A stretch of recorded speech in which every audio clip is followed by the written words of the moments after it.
जय मसीह की हालेलुया। मैं डॉक्टर मालती महंत एबीसी हिंगना चर्च में सेवाकाई कर रही हूँ और तारीफ़ करती हूँ खुदा बाप मुझे एक वचन देता है जो मैं आप लोगों से शेयर कर पाती हूँ।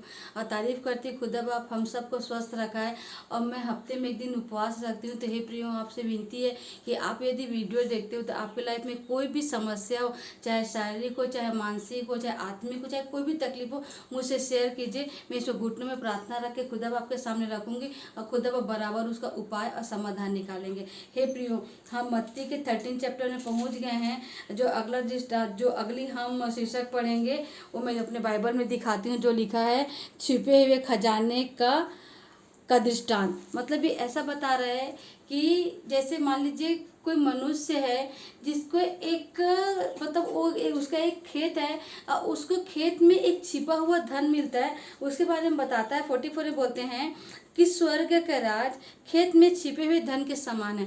मतलब जो परमेश्वर का राज्य है, जो यीशु मसीह का राज्य है, मतलब हम सृष्टिकर्ता को जाने, ना कि सृष्टि के चीज़ों को। तो वो बता रहे हैं कि वो कैसा होता है कि जिसे किसी मनुष्य ने पाया और छुपा दिया। मतलब किसी मनुष्य को क्या मतलब अपने खेत में कोई धन मिला, उस धन को उसने छुपा दिया। आगे बोलता है और मारे आनंद के जाकर अपना सब कुछ बेच दिया।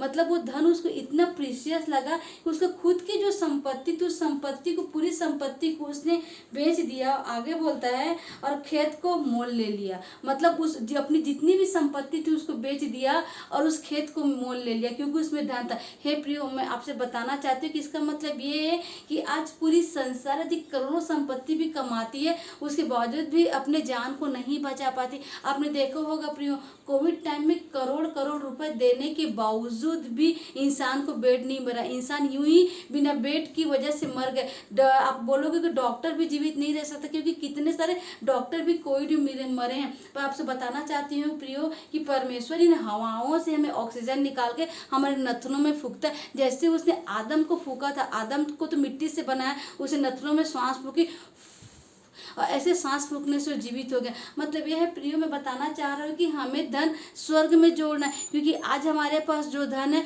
उस धन से हमें ये चिंता रहती है कहीं हमारे घर में इनकम टैक्स तो नहीं पड़ जाए, कहीं चोरी तो ना पड़ जाए। हे प्रियो, हम आज मिडिल क्लास के लोग हम बराबर आराम से सोते हैं, क्योंकि पता है हमारे पास इतना धन ही नहीं है जिससे कोई चोरी करेगा। प्रियो, मैं आपसे बताना चाहती हूँ कि हमें स्वर्ग में धन जोड़ना है। स्वर्ग में धन जोड़ना मतलब हमें यीशु मसीह का सुसमाचार सुनाना है, हमें वचन प्रचार करना है, यीशु मसीह के लिए गाने लिखना है। आज बहुत सारे लोग तकलीफ में, आज जैसे मेरी जिंदगी बदल गई है, वैसे मैं यीशु मसीह का सुसमाचार सुनाऊं और करोड़ों लोगों की जिंदगी बदल सकती। मतलब मैंने वो जैसे आज मेरे पास धन है, इतना धन है कि मैं खाऊं और मेरे घर में कोई मेहमान आके खा के चले जाए, सिर्फ इतना ही धन खुदावन तू मुझे दे। पर हाँ खुदा, दे तू मुझे फाइनेंशियली ब्लेस करता खुदा, तो मैं तेरे काम के लिए करूँ, तेरे कलीसिया के लिए दे सकूँ, जो जरूरतमंदों को मैं दे सकूँ। ऐसा मतलब मुझे जो धन जोड़ना है वो परमेश्वर के राज्य में धन जोड़ना है।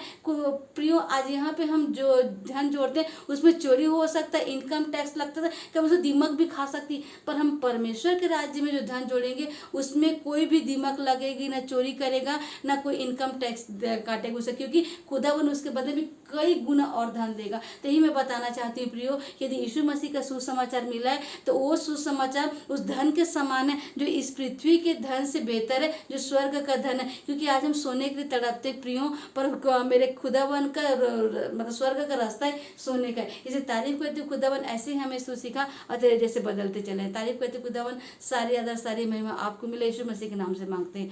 आमीन आमीन आमीन।